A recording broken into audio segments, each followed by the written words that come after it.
Assalamualaikum warahmatullahi wabarakatuh.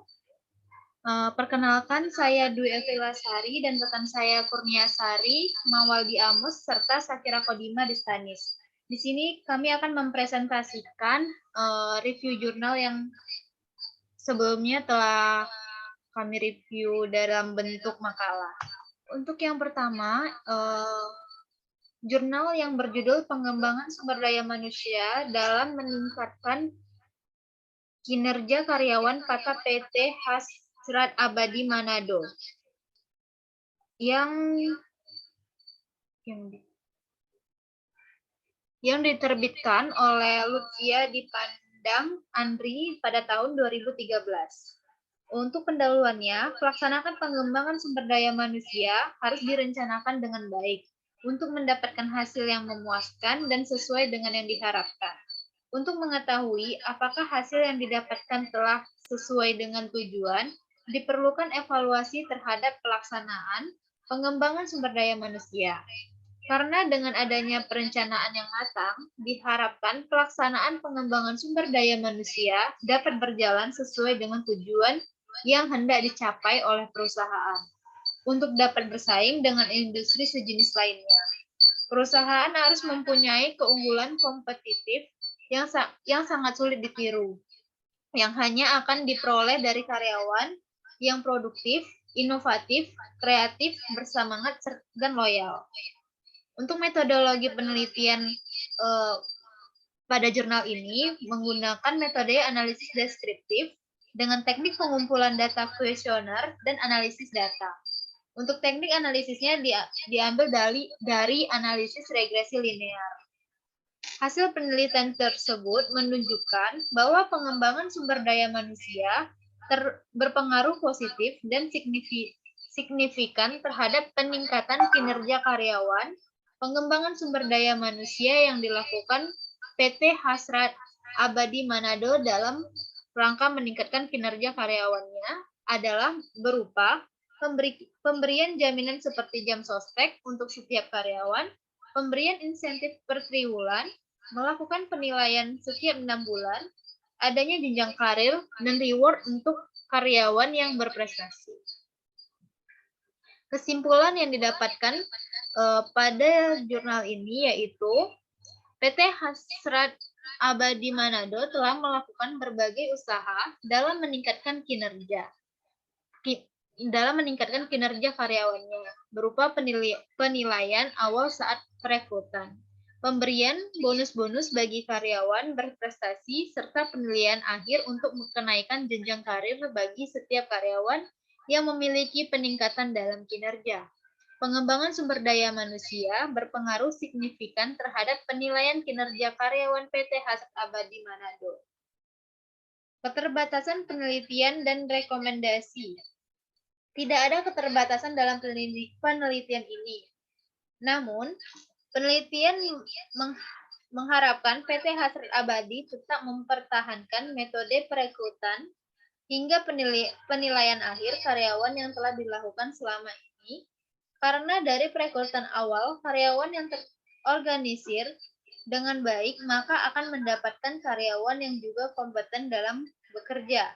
Demikian halnya dengan penilaian kerja untuk jenjang karir maupun pemberian bonus-bonus serta fasilitas yang diberikan terus dipertahankan. Untuk jurnal yang kedua yaitu berjudul Evaluasi Sistem Manajemen Sumber Daya Manusia pada Penempatan Kinerja Petugas di UPT Puskesmas Lembasada, yang diterbitkan oleh Arifuddin, Sudirman, dan Muhammad Andri pada tahun 2019. Pendahuluan, tujuan organisasi akan lebih mudah dicapai apabila pegawai di tempatnya pada posisi yang sesuai dengan kompetensi yang dimilikinya. Tetapi kompetensi dan kemampuan saja tidak cukup untuk meningkatkan kinerja pegawai. Dibutuhkan juga ketepatan dalam penempatan pegawai sesuai dengan kompetensi dan kemampuannya. Setiap puskesmas dalam melakukan aktivitasnya pasti memiliki tujuan-tujuan tertentu yang hendak dicapai. Untuk mencapai atau mewujudkan tujuan-tujuan tersebut, Setiap puskesmas harus pandai dalam memilih strategi. Metode penelitian yang dilakukan yaitu dengan menggunakan jenis penelitian kualitatif, teknik pengumpulan data dengan cara wawancara dan dokumentasi, serta teknik analisis data purposive sampling. Hasil penelitian menunjukkan bahwa sistem manajemen sumber daya manusia pada penempatan kerja di UPTD Puskesmas Lembasada belum maksimal, dikarenakan masih kurangnya tenaga kesehatan yang mengakibatkan penempatan kerja yang tidak sesuai disiplin ilmu. Perlu mengatur kembali sumber daya manusia kesehatan yang sesuai dengan tugas dan fungsi. Perlu segera dilakukan pelatihan untuk manajemen puskesmas secara berkala dan berkesinambungan agar sistem manajemen sumber daya manusia kesehatan puskesmas lebih baik. Kesimpulannya, pada penelitian ini menyimpulkan bahwa penyusunan rencana kebutuhan sumber daya manusia UPTD Puskesmas Lembasada perlu melakukan pemantauan dan analisis kebutuhan tenaga kesehatan. Keterbatasan penelitian dan rekomendasi pada jurnal ini yaitu pada penelitian ini perlu mengatur kembali sumber daya manusia kesehatan yang sesuai dengan tugas dan fungsi, serta segera dilakukan pelatihan untuk manajemen puskesmas secara berkala dan berkesinambungan agar sistem manajemen sumber daya manusia kesehatan di puskesmas lebih baik. Untuk materi selanjutnya akan disampaikan oleh Syakira. Jurnal yang ketiga, analisis faktor-faktor yang mempengaruhi loyalitas kerja karyawan di PT Plaza Telkom Group Singaraja, yang diterbitkan oleh Komang Sri Sutrianingsih. Pendahuluan, sumber daya manusia senantiasa mempunyai peran yang penting dalam sebuah perusahaan. Inti dari tujuan para pekerja dalam pekerjaan adalah mencapai kesejahteraan, baik material maupun spiritual. Perusahaan tidak dapat melakukan aktivitasnya secara maksimal meskipun semua peralatan tersedia. Melihat sangat pentingnya peran tenaga kerja sebagai sumber daya manusia dalam proses produksi, sehingga diharapkan karyawan akan dapat bekerja lebih produktif dan profesional dengan didorong oleh rasa aman dalam melakukan segala aktivitas. Jenis penelitian yang digunakan yaitu deskripsi, eksplorasi, dan teknik pengumpulan datanya, kuesioner, dan analisis faktor dengan bantuan SPSS. Hasil penelitian dan pembahasan. Hasil penelitian menunjukkan bahwa terdapat 14 faktor yang mempengaruhi loyalitas karyawan pada PT Plaza Telkom Group Singaraja. Namun, hanya 4 faktor yang mempengaruhi loyalitas karyawan yang menunjukkan evaluasi kurang dari 1. Keempat faktor tersebut yaitu karakteristik pribadi, karakteristik pekerjaan, karakteristik perusahaan, dan pengalaman kerja. Kemudian, faktor yang paling dominan pengaruhnya terhadap loyalitas karyawan pada PT Plaza Telkom adalah faktor status perkawinan, faktor jati diri, faktor sumber daya organisasi, dan faktor penguasaan terhadap kinerja. Kesimpulan dari jurnal ini, berdasarkan hasil penelitian dan pembahasan yang telah diuraikan sebelumnya, maka diperoleh kesimpulan bahwa terdapat 14 faktor yang mempengaruhi loyalitas kerja pada PT Plaza Telkom Group Singaraja. Hasil tersebut diperoleh berdasarkan analisis total variance experience dan dari 14 variabel yang dimasukkan untuk dianalisis faktor. Hanya terdapat 4 faktor yang mempengaruhi karakteristik pribadi, karakteristik pekerjaan, karakteristik perusahaan, dan pengalaman kerja. Keterbatasan penelitian dan rekomendasi. Tidak ada keterbatasan dalam penelitian, sedangkan saran dari peneliti ini adalah berkaitan dengan keterbatasan waktu serta instrumen yang digunakan dalam penelitian. Maka pada penelitian lain yang melaksanakan penelitian sejenisnya disarankan menggunakan instrumen yang berbeda. Dengan demikian, maka akan mendapatkan gambaran yang lebih komprehensif faktor-faktor yang mempengaruhi loyalitas kerja karyawan. Bagi PT Plaza Telkom Group Singaraja, disarankan untuk memperhatikan faktor-faktor yang mempengaruhi loyalitas karyawan terhadap sehingga diharapkan terjadi peningkatan kinerja.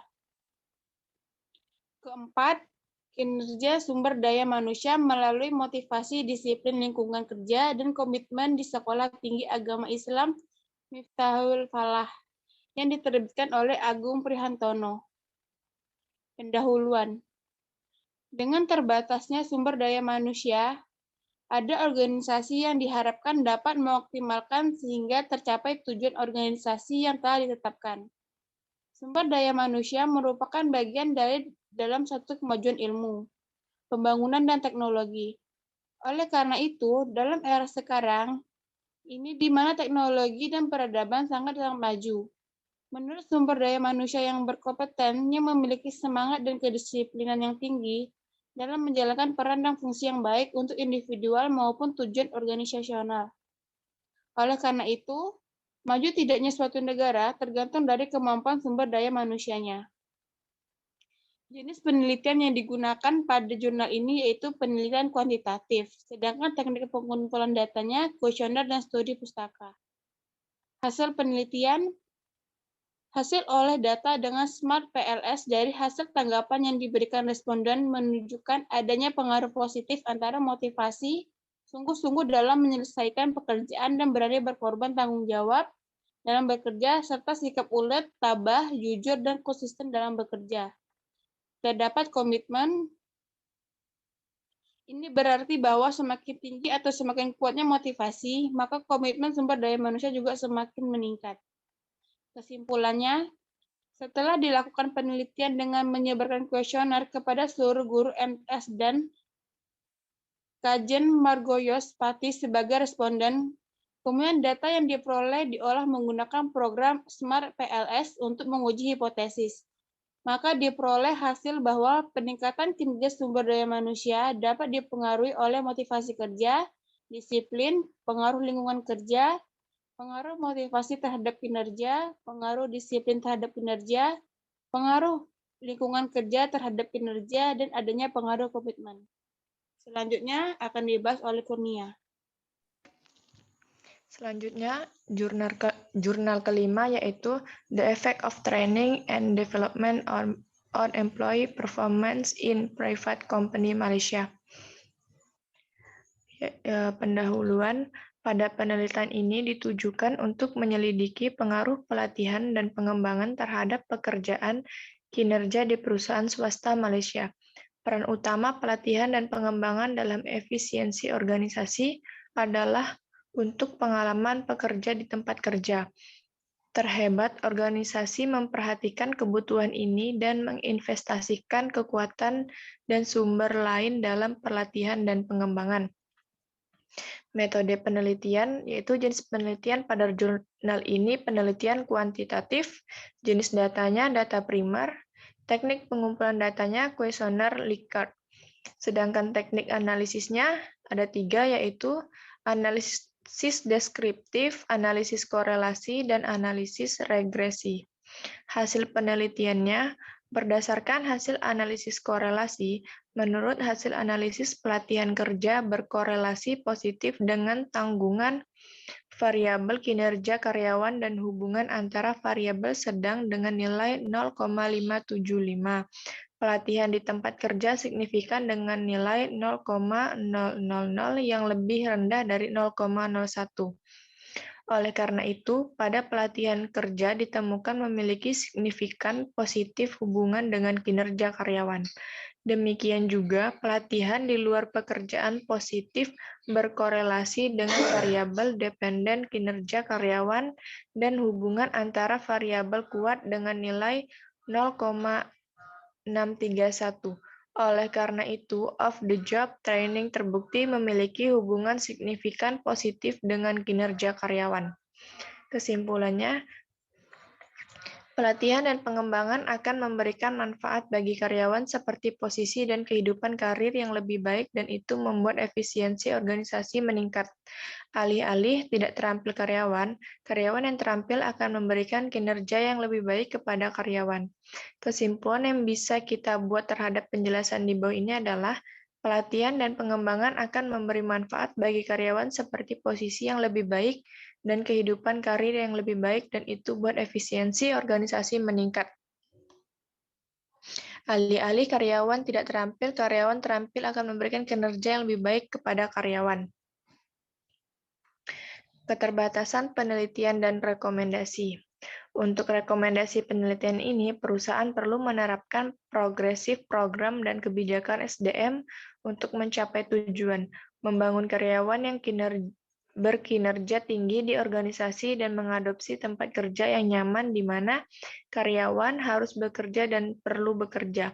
Selain itu, organisasi harus meningkatkan pelatihan dan pengembangan mereka dengan perubahan teknologi dan pendidikan saat ini untuk mengembangkan pelatihan yang tepat. Jurnal ke-6, The Impact of Training and Development on Employee Performance, United Bottling Company Case Study in Mogadishu, Somalia.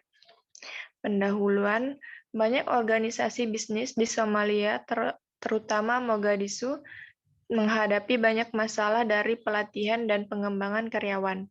Pada saat ini, banyak bisnis kecil yang telah didirikan di Mogadishu, namun kurang integrasi antara pelatihan dan pengembangan karyawan. Juga ada kesenjangan antara teori dan praktek di bidang manajemen.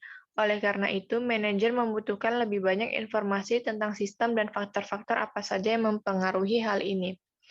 Metodologi penelitian pada jurnal ini yaitu jenis penelitian kuantitatif, jenis datanya data primer, teknik pengumpulan datanya kuesioner, analisis datanya, analisis regresi, dan korelasi. Hasil penelitiannya, berdasarkan hasil analisis korelasi hubungan antara pelatihan, pengembangan, dan kinerja karyawan.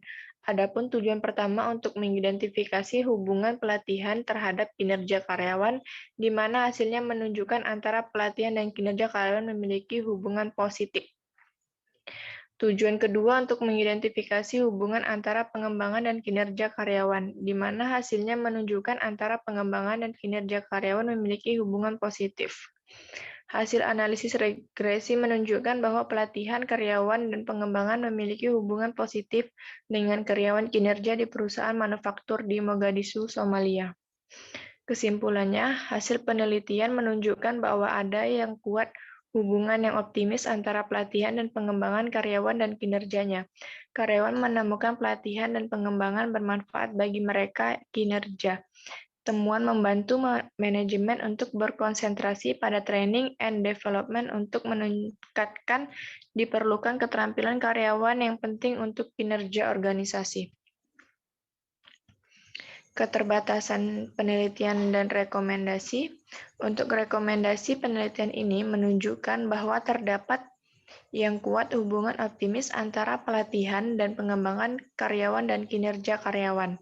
Karyawan menemukan pelatihan dan pengembangan yang bermanfaat bagi mereka pertunjukan. Jurnal yang ketujuh yaitu pengaruh kepuasan kerja, keadilan prosedural, dan kompensasi terhadap kinerja karyawan. Pendahuluan, pada dasarnya perusahaan memiliki visi dan misi tertentu yang harus dicapai.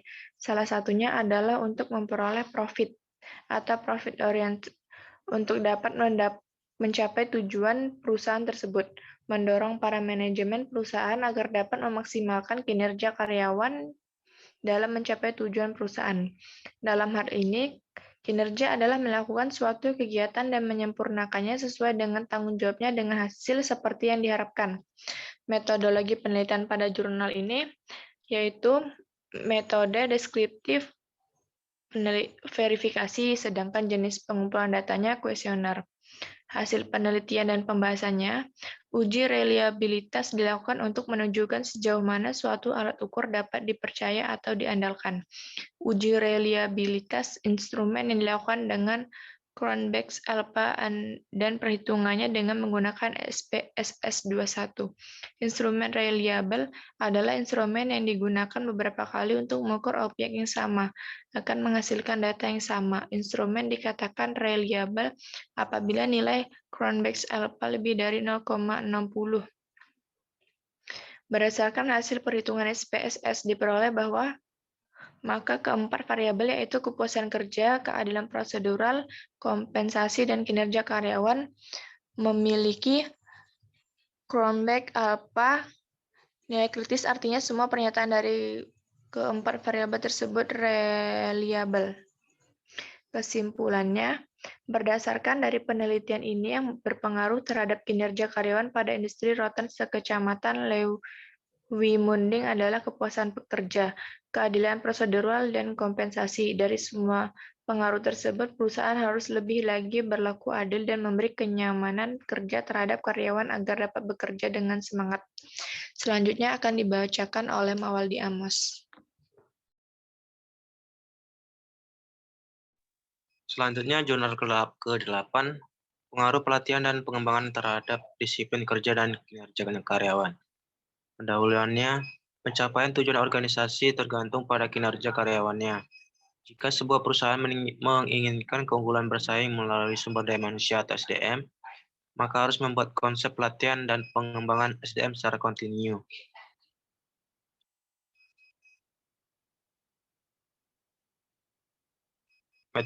Metodologi penelitian yang pertama menggunakan metode penelitian kuantitatif, dan yang kedua jenis pengumpulan datanya, survei dengan menggunakan disproportional random sampling.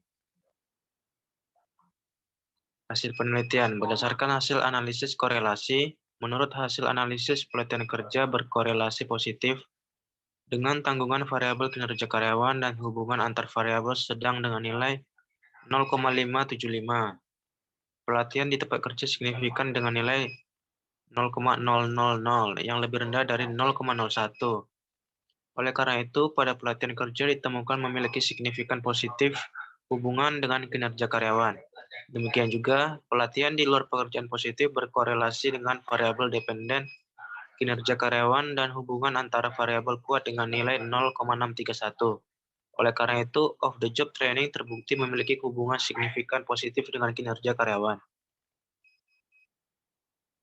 Berdasarkan hasil penilaian, rata pelatihan sebesar 3,37 dan rata pengembangan sebesar 3,17. Berdasarkan hasil analisis data karakteristik responden tersebut, maka dapat dikatakan bahwa hal ini menunjukkan bahwa secara umum program penelitian ini dapat dipersepsikan baik. Kesimpulannya, berdasarkan hasil penelitian dan pembahasan yang telah diuraikan sebelumnya, maka diperoleh kesimpulan bahwa responden dalam penelitian ini sebagian besar berjenis kelamin laki-laki, dan kekuatan penelitian ini adalah teknik pengumpulan data yang dilakukan dengan membagikan kuesioner secara langsung yang dapat membuat data menjadi akurat. Keterbatasan penelitian dan rekomendasi. Manajemen STPP Magelang harus benar-benar lebih serius untuk tetap kontinu melakukan peningkatan penyuluhan persapian hasil produksi dari instansi setempat. Perlu dipertimbangkan dan ditingkatkan juga tujuan program pelatihan dan pengembangan, materi pelatihan, dan siapa yang akan diberi pelatihan dan pengembangan SDM. Selain itu, juga harus meningkatkan lagi masalah disiplin kerja karyawan dan kinerjanya, dengan cara memberikan program-program yang efektif dan efisien. Selanjutnya, jurnal ke-9, pengaruh program pelatihan dan pengembangan terhadap kinerja karyawan pada PT Bank Sentral Asia. Pendahuluan, kinerja dalam suatu organisasi merupakan suatu tolak ukur untuk menentukan berhasil atau tidaknya suatu organisasi dalam mencapai tujuan yang telah ditetapkan. Kinerja suatu organisasi sangat ditentukan oleh kualitas kinerja karyawan yang bekerja di dalamnya. Kinerja karyawan dapat dikatakan baik apabila karyawan tersebut dapat menjalankan tugas yang dibebankan kepadanya secara tuntas. Karena pada umumnya, kinerja dinilai dari apa yang telah dikerjakan oleh karyawan tersebut dan bagaimana hasil kerja yang telah dicapai selama bekerja.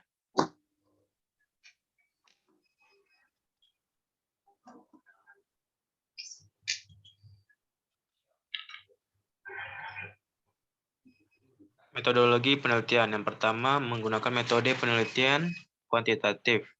Kemudian jenis pengumpulan datanya, penyebaran kuesioner. Hasil penelitian. Program pelatihan secara signifikan memiliki pengaruh yang signifikan terhadap kinerja karyawan. BCA dapat lebih meningkatkan kualitas program pelatihan yang selama ini diadakan, baik dalam hal materi, pengajar, maupun prosedur. Kemudian program pengembangan yang diadakan oleh BCA tidak memiliki pengaruh yang signifikan terhadap kinerja karyawan. Berdasarkan hal ini, BCA dapat melakukan evaluasi kembali terhadap program pengembangan yang dilakukan selama ini, sehingga akan lebih bermanfaat bagi karyawan dan bukan hanya sebagai sebuah kewajiban. Kemudian program pelatihan dan pengembangan secara simultan tidak memiliki pengaruh yang signifikan terhadap kinerja karyawan. BCA dapat menilai apakah cukup mengadakan program pelatihan saja tanpa disertai dengan program pengembangan sehingga akan memberikan kualitas pelatihan yang lebih baik ke depannya. Kesimpulannya, berdasarkan hasil penelitian dan pembahasan yang telah diuraikan, maka program pelatihan dan pengembangan yang dilaksanakan oleh BCA mampu memberikan kontribusi yang lebih tinggi terhadap kinerja frontliner BCA, maka sebaiknya pihak SDM BCA mempertimbangkan hal-hal sebagai berikut. Pihak SDM BCA dapat mempertimbangkan untuk melakukan peningkatan kualitas program pelatihan frontliner sehingga akan lebih bermanfaat bagi kinerja frontliner. Kemudian peningkatan kualitas ini dapat dilakukan dengan mengubah metode pelatihan, menambah materi pelatihan, ataupun meningkatkan motivasi frontliner dalam mengikuti suatu program pelatihan. Keterbatasan penelitian dan rekomendasi. Berdasarkan hasil penelitian pengaruh program pelatihan dan pengembangan terhadap kinerja karyawan pada PT Bank Sentral Asia menunjukkan bahwa variabel pelatihan menunjukkan pengaruh yang positif dan signifikan, sedangkan variabel program pengembangan tidak berpengaruh positif dan signifikan terhadap kinerja karyawan.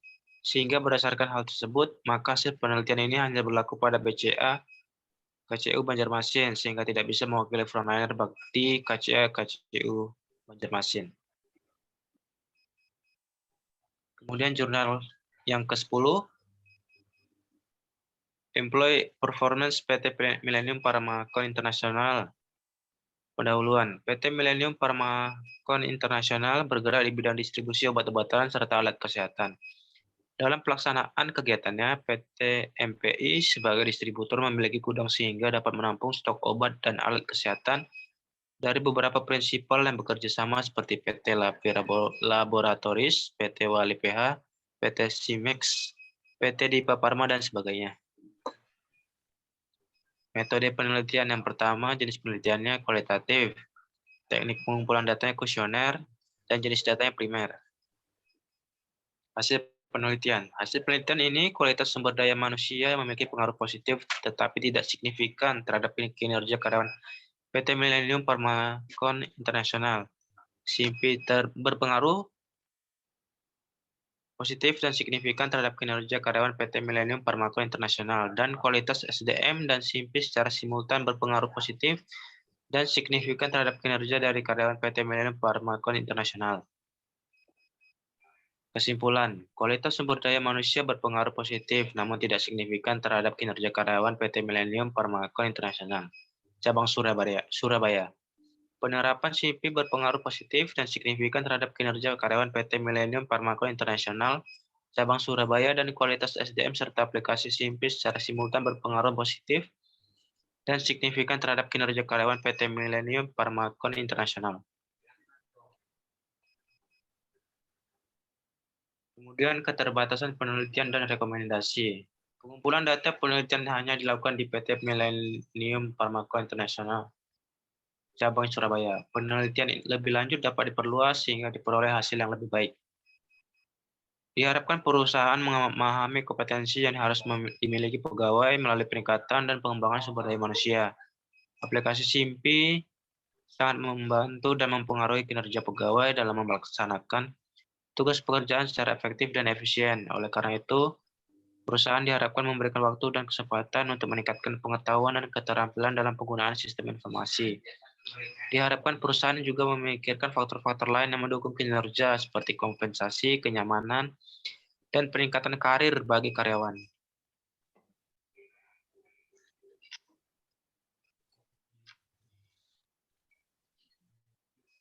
Baik.